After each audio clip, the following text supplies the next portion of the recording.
What's up, everyone? Welcome back to the channel. If you're new here, this is Wild Card Journeys. I'm your host, Eric, and I hit the road to make videos about the paranormal, various urban legends, or whatever I might encounter out there on the road. If that's your kind of traveling, then consider subscribing. Now, this weekend, I'm in Michigan, Sault Ste. Marie, Michigan, at the Michigan Paracon with an incredible lineup of guests and all kinds of features and workshops and everything else. And I'm walking around and I happened to come across the Talking Board Historical Society. So I took the little tour. Let's check this out. Very nice folks. Let's meet them. Hello.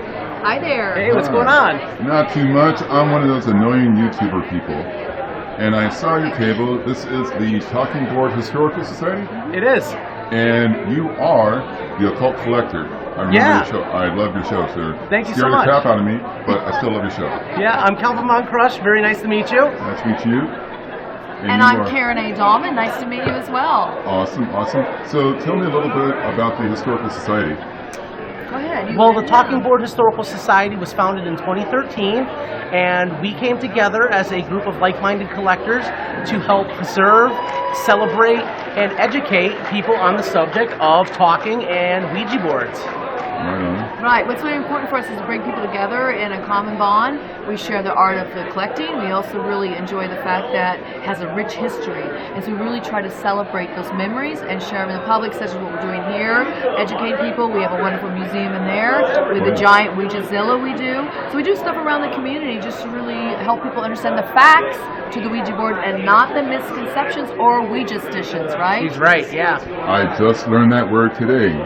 What exactly is a Ouija-stition? Well, Ouija-stition was a word coined by one of our colleagues, Jean Orlando, and basically what it means is that it's like you putting your own spin, your own mythology, your own stories, your own superstitions behind the board. They may not be steeped in truth, but it's more about what? Fun, interesting, your experiences and stuff, right? It's really how the Ouija board has been impacted by pop culture, especially movies, TVs, things like that, and even urban legends. Yeah, internet. Social, urban legends, things like that. It's how people have been affected by the Ouija board throughout the ages. Awesome. So let me ask two questions. One pertaining to the classic movie Witchboard, which is one of my all-time top 10 movies of all time. Okay. So in the film Witchboard, he brings up the concept that each Ouija board, each board has a dominant spirit. That's right. Now, I don't know if that's something he just made up for the film, but in your personal opinion, is that something you think could be possible, true? What do you think, Calvin? Take it away. Well, I'm a man of science. I actually don't believe in the paranormal at all. I believe that Ouija boards are powered by a psychological process called the ideomotor effect.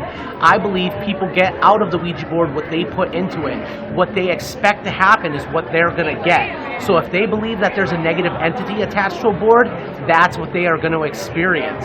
However, Karen believes something completely different. What do you believe, Karen? Well, I do believe in the ideomotor. I'm not opposed to it, but I also believe there's something else happening. Now, do I think there's a spirit attached to each board? Absolutely not. This is just paper, cardboard, masonite, wood. Are you afraid of wood? Are you afraid of markings, paint? I mean, come on. So I really believe it's not the board, it's myself. It's my own abilities to use my own psychic mediumistic abilities, and or coupled with my ideomotor and also maybe my higher self. I'm talking to maybe my higher power and my own self. And so you both actually just answered my second question. Look at what us. would you say to the people who say, oh no, it's not ghost, it's the ideomotor effect and all that? So you answered actually both questions in one. That's great. But I do believe in spirits. I do believe in that too.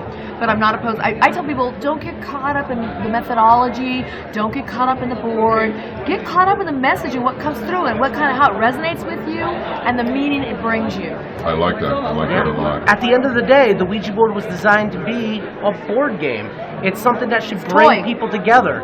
It's not something anybody should be afraid of. I hate fear-mongering. I hate bullies. I hate anybody who's going to say that something's going to scare you or hold you down. I think Karen's going to agree. Ouija boards have only brought us positivity. It's brought us some of our closest friends. It's brought us all the way to Michigan Paracon. I think everybody should get out there and at least try it. Awesome. Thank you so much for for time. This is great. And tell me, where can we find the Talking Board Historical Society? Well, go to tbhs.org, Talking Board Historical Society, tbhs.org. You'll find us on there as well as the rest of our members, and you'll also get to see what's coming up for us, what we're doing, the events we did in the past. Great galleries there, and all kinds of information. And then you also find links to people's websites. We all do research. We all bring forth our own, our approach to it. So yeah, check us out there. Great, and I will provide links to all of these in the description below. Thank you again. I think I will tour your room. Wish me luck. Awesome. Thank Good you luck. so much. Good luck. Thanks.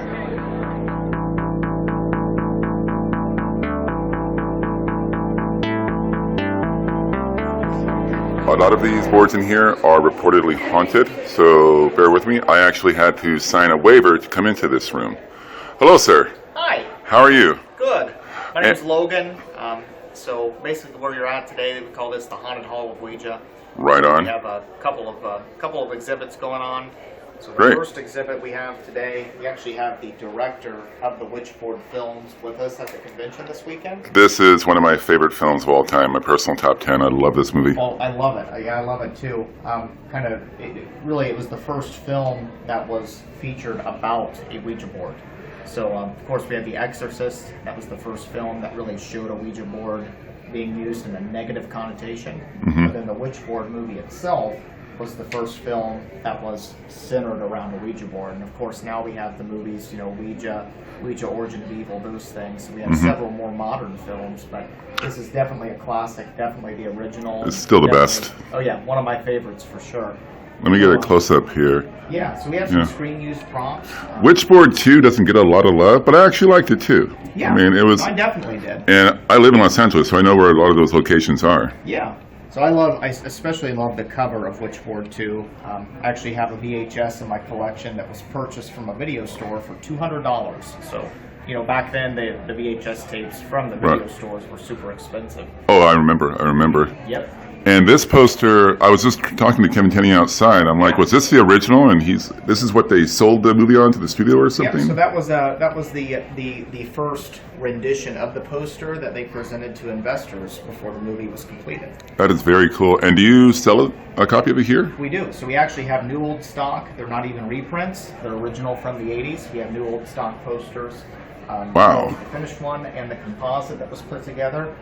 We have those out there. You can purchase them and get them signed by the director as well. Right on. And now these are the ones I should be really worried about. Yep, so these back here, this is our haunted boards display. So this is the first time we've done this. So all the boards you see on this table were donated to the Talking Board Historical Society. So they were sent in as a donation to us for folks that wanted to get rid of them. So all the boards along the back that are on the stands. So those are the ones that have a story above them on the posters. Each one came with a very unique story, and there's some very, very interesting stuff contained in those stories. Is that a burn? Yep, that sure is. That's a burn hole. So the story behind that one, basically, some folks were using it, spelled out the word fire 3 times, and then burst into flames. Burned that hole right through it. I think that's a lesson for all of us, Logan. Yeah, I would say so. It's interesting how it burned to me. It burned the hole straight through it instead of spreading over the top of the board. So very interesting thing that must have happened. It was like focused. Yes. Wow. Okay. Yeah, see, everyone tells me, why are you afraid of Ouija boards? This is why. Yeah. Final evidence. So my favorite one on this table of the haunted boards is the Stranger Things board. I saw that. Yeah, so not because I like the show. I do really very much like the show. But that one was donated to us, to the Talking Board Historical Society. It came in. The note that came with it in the box said, "This package has no return address. If found, please forward to the Talking Board Historical Society. Trust me, you don't want it." So that one actually lives at the Salem Witchboard Museum the majority of the time. We've had several reports of folks taking photos of that board on the wall. We have the note framed under it, and the picture coming out very blurry, even when none of the other photos in the museum come out blurry. So that's really the only backstory we have on it. Logan, you're a nice guy, but I'm getting more nervous by the minute. Yeah. I'm just saying. Okay. Yep. So this table over here, so this is just kind of a a good overview of some different types, different art styles, different boards from different countries, different boards from different time periods. So we have a couple of Mexican boards. So this one here is a Mexican board. Notice the adios there at the bottom. Was it actually made in Mexico? Yeah, I believe that one was in fact made in Mexico. So we have some boards here that range from the 1940s wow. into the 70s. The one there with the cat's a pretty modern one, but that's been a crowd favorite all day. I mean, who doesn't like cats? Yeah, I can see that. Yeah. So some of the imagery here, this one's really my favorite. So this is a board from the 1940s. It's a Canadian board called Father Time. So as you can see, you've got Father Time there gazing into like, the time sphere. You've got all those cool zodiac symbols around them, and then to add your 1940s touch, you get the two old school headsets, you know, reception good, reception bad.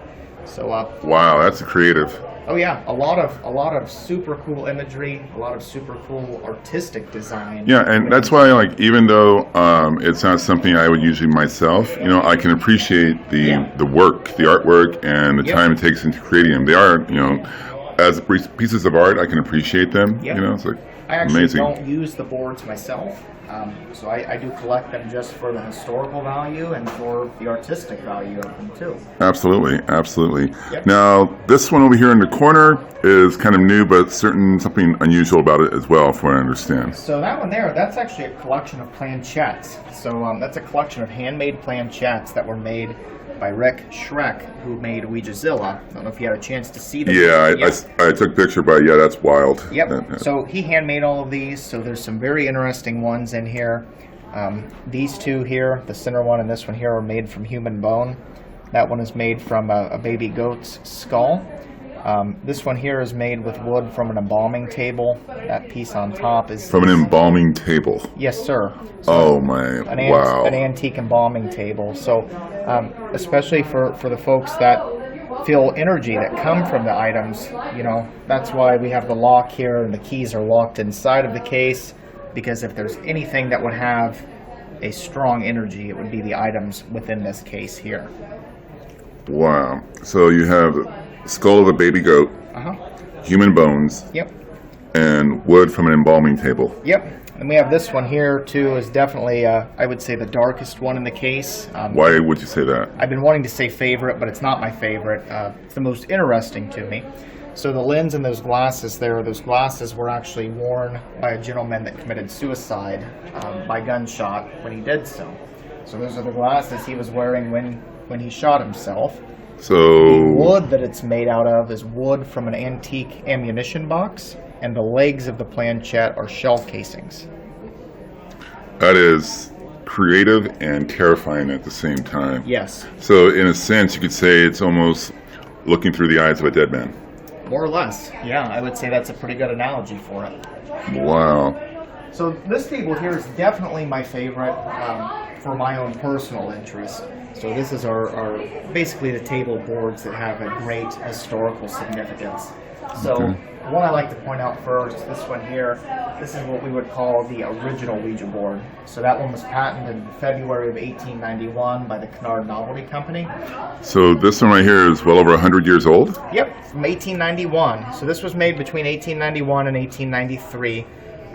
Was the first. So since 1891, the word Ouija and the Ouija board itself has been under constant patent protection and has been constantly produced as well. So from the Kennard Novelty Company to the Ouija Novelty Company to the Fold family, William Fold was probably the biggest name in Ouija boards for sure, until they sold it to Parker Brothers in the late 1960s.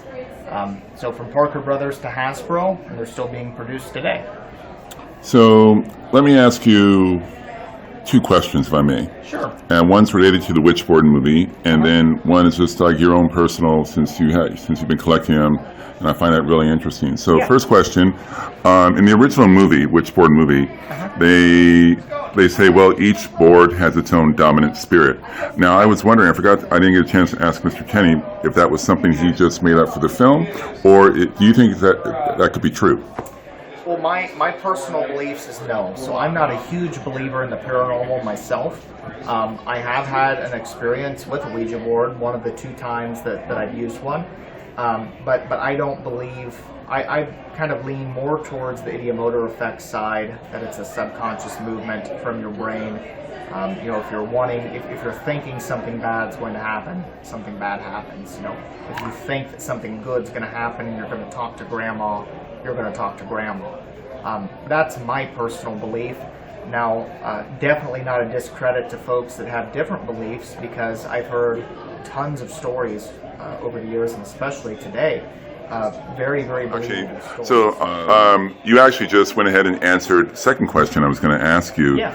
where, you know, a lot of people say, oh, it's not really ghost, it's the ideomotor effect and so on. I was going to ask you what your personal take on it. So you lean more towards the ideomotor answer for how they work. But I also believe that if a spirit or a demon or anything could manipulate a planchette across a Ouija board, that it could manipulate anything, really. You know, it could manipulate a glass falling off of a shelf in a kitchen. You know, it could manipulate a lot of different things. So I don't think that the fear should be placed on the Ouija board itself, but maybe more so on what folks believe is actually causing that movement to occur. Wow. Okay. Fascinating. Wow. Logan, I have to thank you. This was a very interesting, fascinating tour. I'm trying to run away from the Ouija with a burn hole in it, so it doesn't like set my backpack on fire. But I just want to thank you. This is a great tour. Yeah. And tell people how we can find out more about the Talking Board Historical Society. So the Talking Board Historical Society, there's a Facebook page that you can follow. There's an Instagram page that you can follow. We also have a website, it's tbhs.org. You can visit as well. Okay. And I will provide links in the video description below. Yep, absolutely. Thank you again, Logan. This is a great tour. Nice meeting you. Yep. And you're such a friendly guy for all these scary collections. Yeah, you'll have to come back and play with us later tonight. No promises. Thank you. Yep, thank you. Bye-bye.